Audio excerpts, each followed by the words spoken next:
Bon, ben, on est très contente de clore cette journée. Merci aussi au programme La Personne en médecine d'organiser cette occasion de présenter les programmes et du coup aussi de mettre en commun un peu des chercheurs et des collectifs qui se côtoient pas forcément. Donc on est contente de ça. Aujourd'hui, on va vous présenter donc avec Aude Béliard un retour sur une expérience de travail collectif qui s'est déroulée autour d'un collectif qui s'appelle le collectif Contraste. Le point de départ, c'était un certain nombre de questions questions de chercheurs issus de leur terrain d'enquête et de leur recherche qui les avait conduits à observer les pratiques de soins. Et donc il y avait une série de questions qui étaient partagées par un ensemble de chercheurs qu'on pourrait résumer comme comment rendre compte d'évolutions normatives qui nous concernent tous, soignants, patients, mais aussi tous, en dehors du soin, comme notamment la place qu'ont pris les droits fondamentaux dans la régulation des relations sociales. Et dans le domaine du soin, que dire de l'appel au respect des droits des patients, à leurs préférences, à leur consentement, à leur liberté d'aller et venir, à leur intégrité physique, tout ce qui est censé participer à donc respecter le patient et à lui faire une place et à le mettre au centre du soin. Un ensemble on va dire, éléments de langage ou de choses qui sont qui circulent beaucoup dans le domaine du soin depuis maintenant un petit moment. Et une autre question qui était: que penser de la régulation de plus en plus juridique des pratiques professionnelles dans le soin et l'accompagnement? Et par rapport à ces constats ou à ces interrogations un peu générales, l'entrée qu'on avait, c'était de se demander comment saisir les effets qu'ont ces transformations dans le soin. Et le deuxième axe d'interrogation, c'était comment y réfléchir ensemble et mettre en commun les questions que cela soulève, que l'on soit chercheur en sociologie, juriste ou philosophe, et que l'on soit chercheur professionnel et usager. Voilà, chacun depuis son point de vue et avec ses outils. Et donc c'est ces questions que nous avons traitées dans la recherche collective qui a été menée au sein du collectif Contraste de 2013 à 2017. Je fais un cours en ce moment sur la transformation sociale au XXe siècle, donc j'ai une sorte de vue de la longue durée permanente. Donc non, c'était plus récent, c'était de 2013 à 2017, sur laquelle nous revenons aujourd'hui. Et donc je vais essayer d'insister, je n'ai pas coté le temps, mais je vais insister moi dans une première partie sur les enjeux de recherche et de méthode. Pardon, excusez-moi, je voudrais compter le temps. Ah oui, si c'est là. Donc les enjeux Pardon. Je vais présenter dans ces grandes lignes l'expérience du collectif Contraste en tant qu'enjeu de recherche, comme un enjeu de recherche et comme un enjeu de méthode, donc autour du travail pluridisciplinaire. Et puis ensuite, Aude développera une des enquêtes qui a été menée dans le cadre de ce collectif et présentera un réseau qui en est issu. Voilà, et c'est comme ça qu'on s'est partagé la présentation. Donc le collectif Contraste, qui a été nommé ainsi d'après l'ANR du même nom, qui a été le premier financement de ce collectif de recherche et qui était co-dirigé donc avec Benoît Hérault, avait comme point de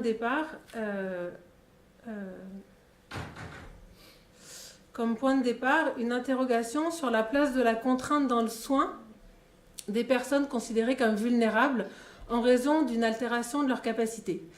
Donc j'ai dit un peu en introduction quelles étaient les questions qu'on se posait, que les chercheurs se posaient, donc issues de différents terrains au départ du projet. En fait, ces questions, elles sont concentrées sur un enjeu qui était l'enjeu de la contrainte dans le soin. Pourquoi la contrainte dans le soin ?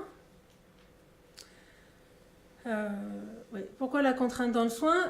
Parce que d'une part, on constatait, on l'a vu encore dans l'intervention de Nicolas Fourreur tout à l'heure, que les pratiques contraignantes persistent dans le soin et qu'elles augmentent, et que cette persistance, elle suscite l'inquiétude, qui est une inquiétude qui est publique, mais qui est aussi une inquiétude des professionnels qui sont amenés à la mettre en œuvre, voilà, qui est une inquiétude partagée.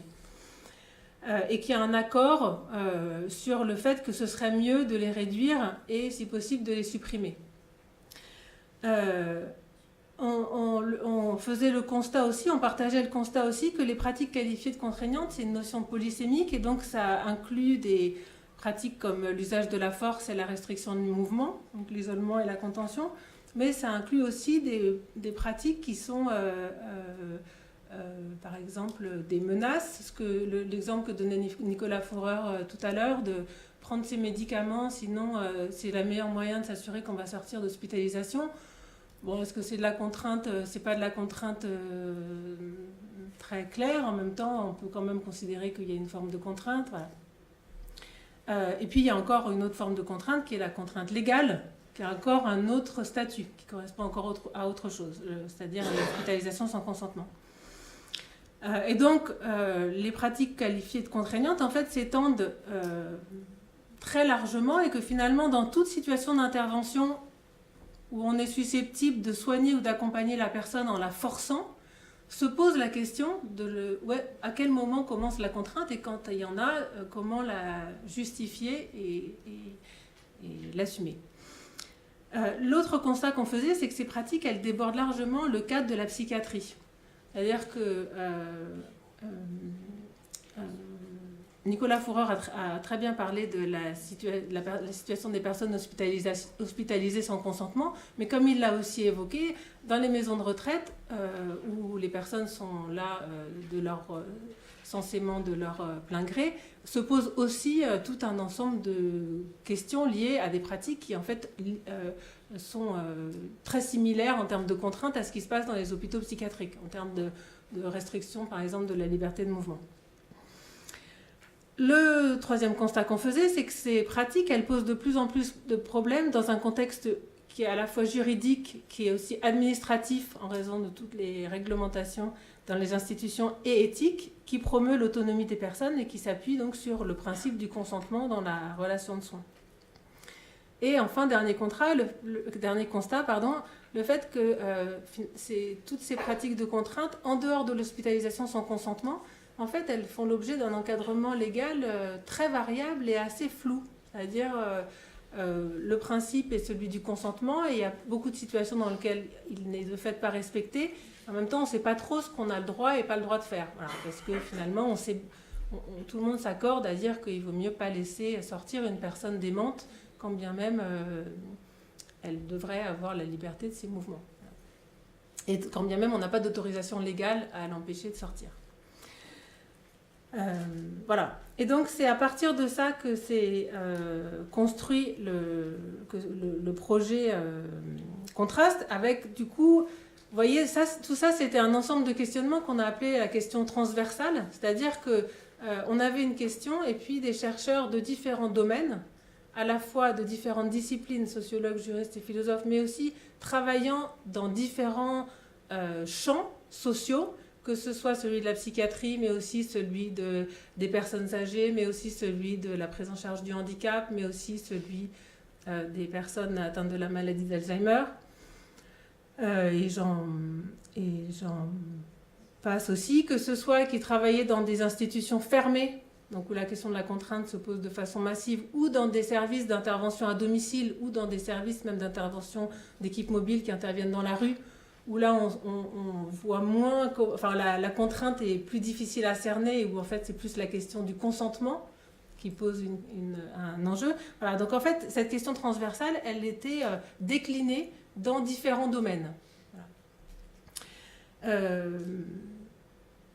Peut-être troisième point important à noter, dans l'approche, c'est qu'on a essayé d'avoir une approche, alors ça c'est aussi lié au caractère pluridisciplinaire de l'équipe, une approche à différents niveaux de régulation, c'est-à-dire le niveau des régulations des textes internationaux et des lois, du droit, disons, un peu plus dur, le niveau des régulations intermédiaires qui intègre toutes les règles, réglementations, formalisation des règles au niveau, alors ça va des agences sanitaires jusqu'aux services, en fait, mais tous les textes qui disent comment il faut faire et qui essayent d'organiser l'activité.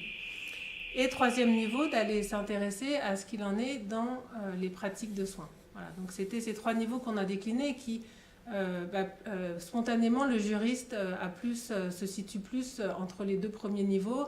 Les sociologues ont quand même plus tendance à dire qu'il faut aussi aller voir ce qui se passe concrètement dans les services. Et les philosophes traversent ces niveaux avec leur...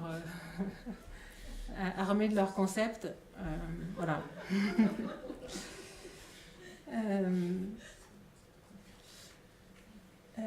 Voilà, donc ça je l'ai dit, je vais peut-être pas le développer. Peut-être le point qui était moins présent au tout début du projet, mais qui ensuite s'est ajouté, c'est la question de l'enjeu normatif. Donc au départ du projet, c'était quand même plutôt des chercheurs.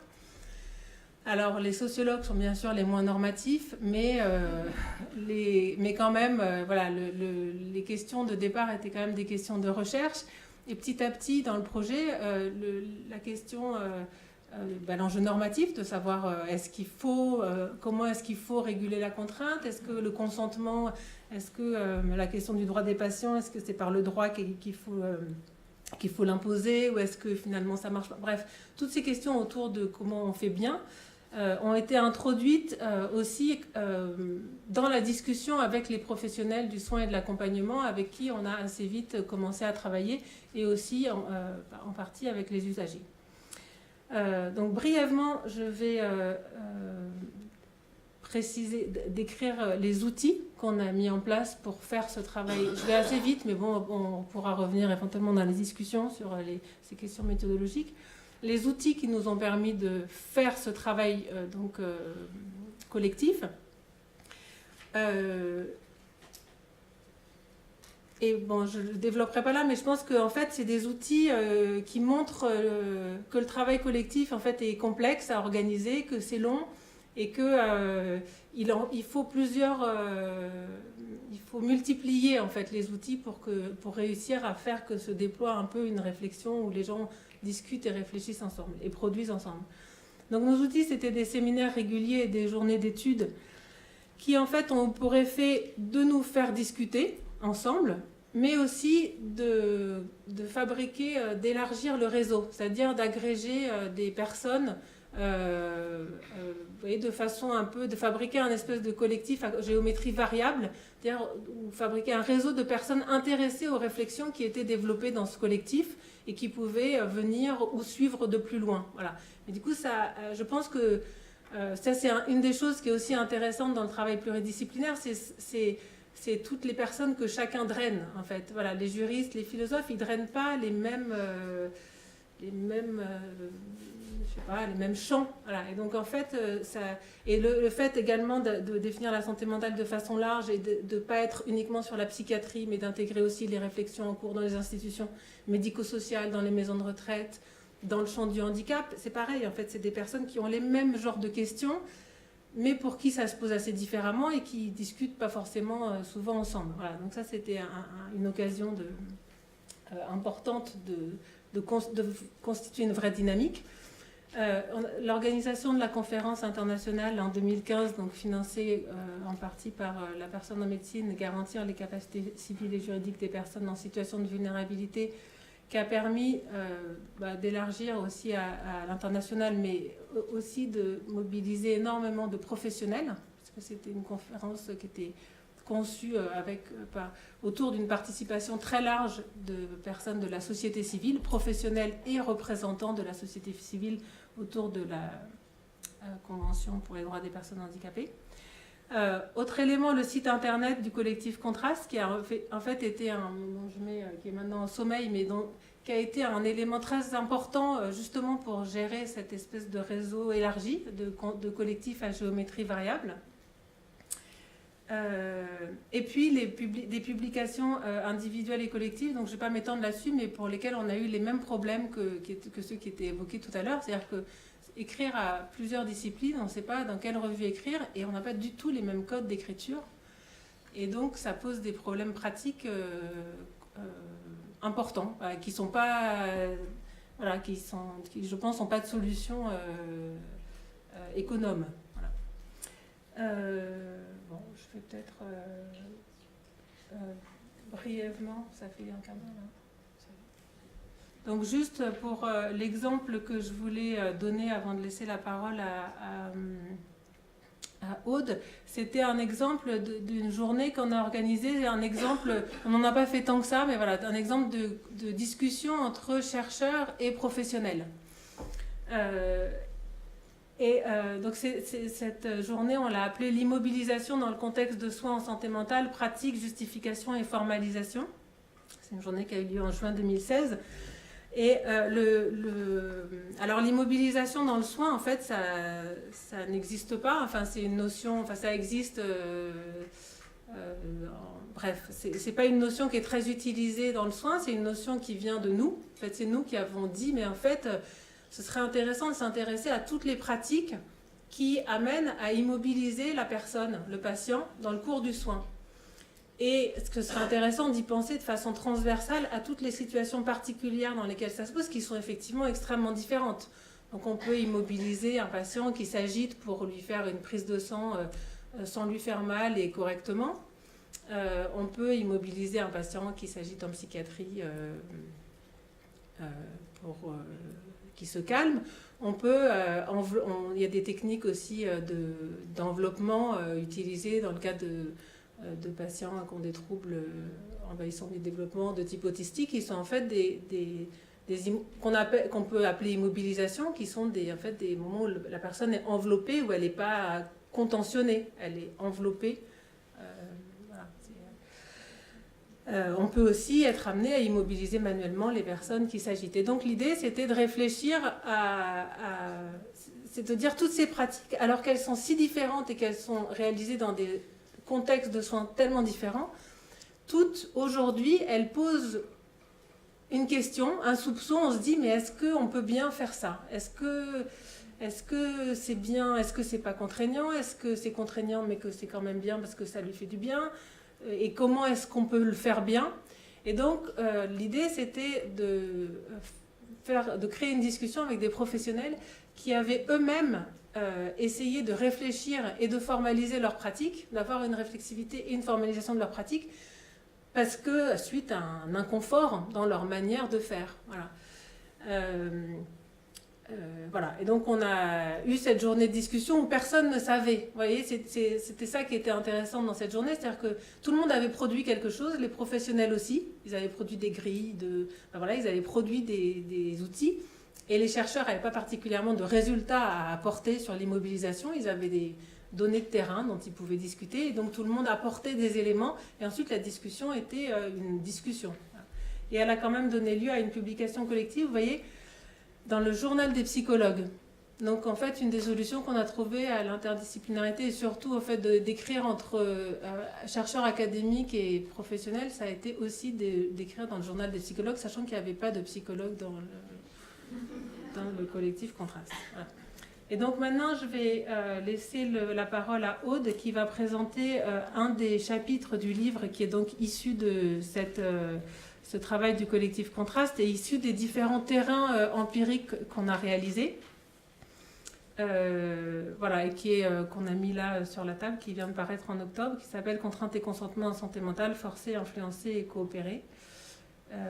Et donc, je ne reviens pas sur le détail, mais si. Ouais, voilà. Je peux te piquer ta version papier? Oui, mais j'ai pas tort. Ok, c'est pas grave, c'est mon ordi.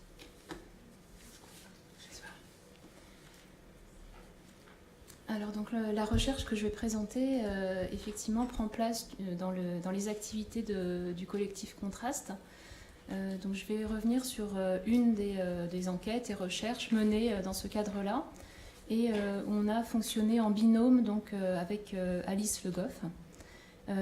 Donc une enquête auprès d'équipes spécialisées Alzheimer, qui sont, donc, que j'appellerais les équipes ESA, qui sont des équipes qui ont été créées suite au plan Alzheimer 2008-2012 et qui interviennent à domicile auprès des personnes atteintes de troubles cognitifs. Alors, ce sont des équipes qui sont adossées à des services infirmiers d'aide à domicile, qui sont constitués, qui sont de l'accompagnement pluridisciplinaire, donc constitués d'une infirmière ou d'un infirmier coordinateur ou coordinatrice, des psychomotriciens ou ergothérapeutes et d'assistantes de soins en gérontologie. Et leur mission est de mettre en œuvre ce qu'on appelle des soins d'accompagnement et de réhabilitation, qui consistent à la fois à accompagner la personne et son entourage.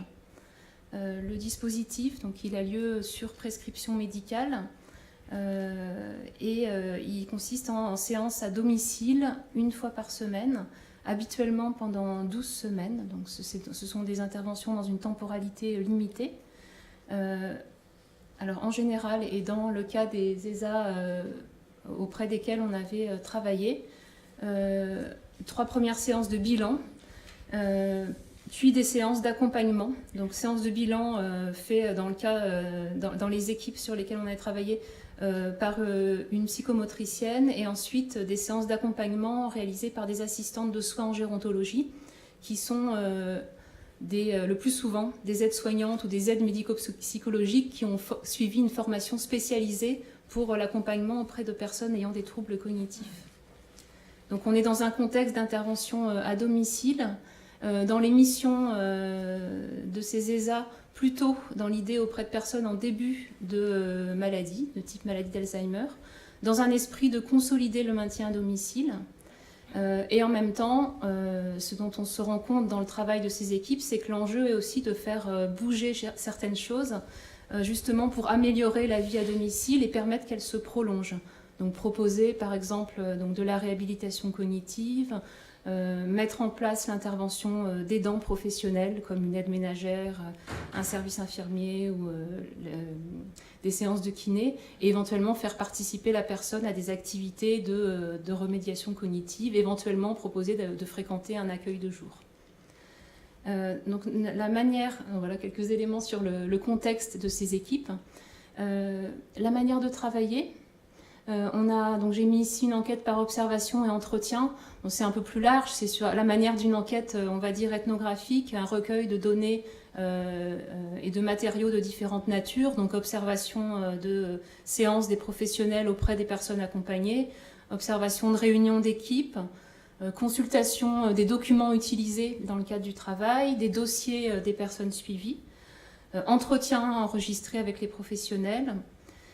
Donc c'est un travail de terrain qui a été mené donc conjointement. Donc c'est un exemple de travail pluridisciplinaire. On va voir à l'œuvre ce que ça a donné, puis on pourra revenir peut-être dans les questions sur les enjeux de cette pluridisciplinarité. En tout cas, on a mené donc conjointement, donc philosophe Alice Le Goff et sociologue moi-même, le terrain et l'analyse. Pourquoi avoir travaillé sur cet exemple d'intervention ? Parce que dans le cadre de la réflexion du collectif, c'est un exemple qui permet de réfléchir plutôt sur la question du consentement. Dans le travail de ces équipes, la notion de consentement elle est particulièrement à la fois présente et questionnée, parce que ce sont des interventions qui sont souvent initiées à la demande de quelqu'un de l'entourage, rarement la personne elle-même. Les personnes suivies ne sont pas forcément d'accord d'emblée pour que l'intervention se mette en place, et pas forcément d'accord aussi pour les différentes choses qui sont proposées dans le cadre de l'intervention, faire venir d'autres professionnels. Et il s'avère que souvent, en fait, les professionnels de l'ESA sont les premières professionnels qui entrent au domicile de ces personnes. Le consentement dans ce cadre-là, c'est à la fois une condition d'intervention, c'est-à-dire c'est un cadre où la contrainte n'est pas impossible et inenvisageable. On peut travailler si la personne ouvre sa porte et si elle est d'accord à minima pour commencer à participer. Et il se rejoue à chaque séance, c'est-à-dire c'est des contextes où la personne pouvait refuser d'ouvrir sa porte une fois, un accompagnement se met en place et puis d'une semaine sur l'autre elle n'est plus d'accord, elle ne reconnaît pas forcément l'intervenante, etc. Donc le consentement est une condition pour le travail, mais aussi un objectif, puisque effectivement l'idée c'est d'amener la personne à peut-être accepter d'autres accompagnements, d'autres aides, une auxiliaire de vie, aller dans un accueil de jour, etc. Et les deux sont liés, c'est-à-dire que la manière dont on a pu... ça faisait sens pour nous de penser que c'était un travail de se faire accepter pour faire accepter d'autres choses. C'est-à-dire le fait que la personne... que l'intervenante apprivoise un petit peu la personne suivie, que la personne accepte les visites régulières de cette psychomotricienne puis de cette ASG, permettait de tisser une relation, de créer de la confiance et de rendre possible l'idée même que d'autres aides puissent venir. Donc rendre envisageable d'autres interventions. Alors on a pu étudier dans ce cadre-là tous les arts de faire que mettaient en œuvre les professionnels pour construire cette relation, pour travailler sur ce consentement dont on a pu décrire les dimensions temporelles et relationnelles. On a considéré que c'était un travail qui s'inscrit dans la durée, qui s'appuie fortement sur la relation qui se tisse entre la personne accompagnée et l'intervenante, donc une forte dimension relationnelle, et qui implique une idée non pas de contrainte, mais d'orientation discrète, une dimension d'influence, de structuration des choix.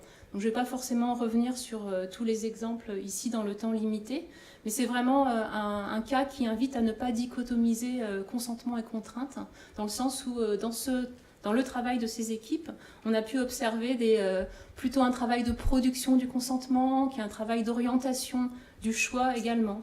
Par exemple, une des dimensions, une des modalités du travail, c'est faire expérimenter, proposer, introduire des possibilités dans le paysage. On se rend compte que les différentes activités qui sont proposées lors des séances par l'ASG, c'est à la fois un but en soi, c'est-à-dire on va faire par exemple des activités manuelles ou un travail avec les mots et les chiffres pour préserver ses capacités à manier les mots et les chiffres. Mais c'est aussi une occasion pour créer une relation et pour aller vers autre chose. Donc par exemple, de séance en séance, mettre en place dans la relation duel entre l'intervenante et la personne accompagnée, une activité manuelle que la personne apprécie, avec laquelle elle accroche, etc. Pour, au bout de quelques séances, s'appuyer sur cette activité commune et le plaisir qu'y prend la personne pour proposer autre chose. En disant, par exemple, une personne accompagnée qui auparavant avait essayé un accueil de jour et puis avait refusé d'y retourner, évoquant sa peur de l'hôpital et cette première expérience malheureuse, au bout de quelques séances, de dire là-bas, en fait, c'est le même genre d'activité qu'on fait ensemble que vous pourrez faire. Et je connais d'ailleurs les personnes qui y travaillent, et vous entendrez bien avec elles aussi, je vous accompagnerai la première fois, etc. Donc plus un travail d'introduire des possibilités dans le paysage, de faire expérimenter. Autre exemple, une psychomotricienne qui souhaitait proposer des séances de kiné à une personne se plaçait un petit peu en faux par rapport à l'avis du médecin généraliste qui dit demandez-lui si elle est d'accord. Si elle est d'accord, je fais la prescription des séances de kiné. Et donc la psychomotricienne disait j'ai essayé d'aborder le sujet, je sais pas, elle me répond peut-être, elle répond pas oui ou non à cette proposition des séances de kiné. Je cite ces mots, donc la psychomotricienne, c'est souvent comme ça, ils peuvent pas vraiment dire s'ils sont d'accord. Ils ne peuvent vraiment savoir s'ils sont d'accord qu'en le faisant. Pour moi, c'est pas un vrai consentement. Une fois que ça a été dit, je trouve que ça sert à rien d'en parler trop longtemps, ça risque de les angoisser. C'est mieux de commencer à faire les choses pour voir si elle est d'accord. Donc l'idée était de prendre dans l'autre sens et de commencer à faire expérimenter plutôt que de demander un accord formel d'abord. Peut-être que j'en fais pas plus long sur cet exemple-là. Il y a d'autres choses sur lesquelles on pourra revenir dans la discussion. Et le dernier point, donc on voulait évoquer donc ce projet donc non conforme, qui est un projet un petit peu différent auquel on participe donc Livia et moi également, et qui a été financé aussi dans le cadre de la personne en médecine, qui est un projet donc également pluridisciplinaire et qui a pour vocation de susciter des échanges et des recherches communes entre chercheurs et professionnels du soin, avec une ambition de comparaison internationale. C'est une rencontre entre chercheurs de différents horizons, donc ça fait partie des suites effectivement du collectif Contraste, aussi des suites d'une recherche également menée au CERMES 3 sur la question des sens donnés à l'agitation et sur les trajectoires des enfants dits agités. On avait analysé les différentes qualifications et prises en charge qui peuvent se construire autour de ces comportements. Et du coup, l'idée du réseau, c'est d'interroger la manière dont des comportements et des personnes sont considérés comme non conformes. Donc j'ai mis ici un ensemble de termes, troubles du comportement, comportement perturbateur, problème, inadapté, enfant agité, patient difficile. En fait, l'idée, c'est d'adopter une entrée très large, très ouverte, pour étudier les manières de qualifier la production de sens et les actions qui sont mises en œuvre autour de ces situations. Une entrée large pour ne pas être d'emblée dans le registre du soin, mais plutôt interroger la manière dont sont pensés et traités ces problèmes qui sont souvent à la frontière entre problèmes sociaux, précarité, éducation et soins, donc plutôt des problèmes frontières. Et aussi une entrée large pour pouvoir faire des comparaisons entre lieux de soins, des comparaisons entre sphères de la vie sociale, donc dans les lieux de soins, mais aussi dans la famille, à l'école, sur le travail, etc. Et également des comparaisons entre âges et différents âges et différentes pathologies. Je développe peut-être pas tous les axes d'analyse. On peut passer... voilà. Et donc, une des choses importantes, c'est que le réseau s'appuie sur ce site, donc qui est le site du réseau non conforme, alors vraiment qui est construit avec une logique de mise en commun, donc mise en commun d'actualités, de chantiers de réflexion, d'outils d'analyse, de pistes problématiques. Également mise en réseau d'acteurs.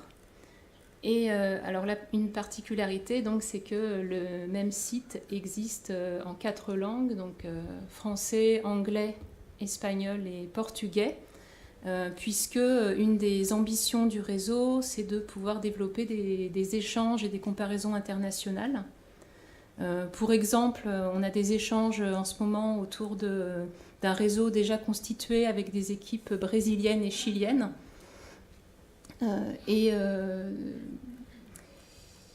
Et donc l'enjeu, c'est à la fois d'analyser conjointement les données de nos enquêtes, donc sur la question de l'agitation, des parcours des enfants, des troubles du comportement, d'élaborer des résultats comparatifs, mais aussi de pouvoir mettre en place des démarches communes. Mais au fond, le site est tout jeune et encore en cours de développement. Il reste aussi à investir. C'est un cadre qui peut être mis au service de différents projets. Voilà, ça se veut un cadre ouvert et qui peut être investi aussi de différentes manières. On va s'arrêter peut-être là. Merci.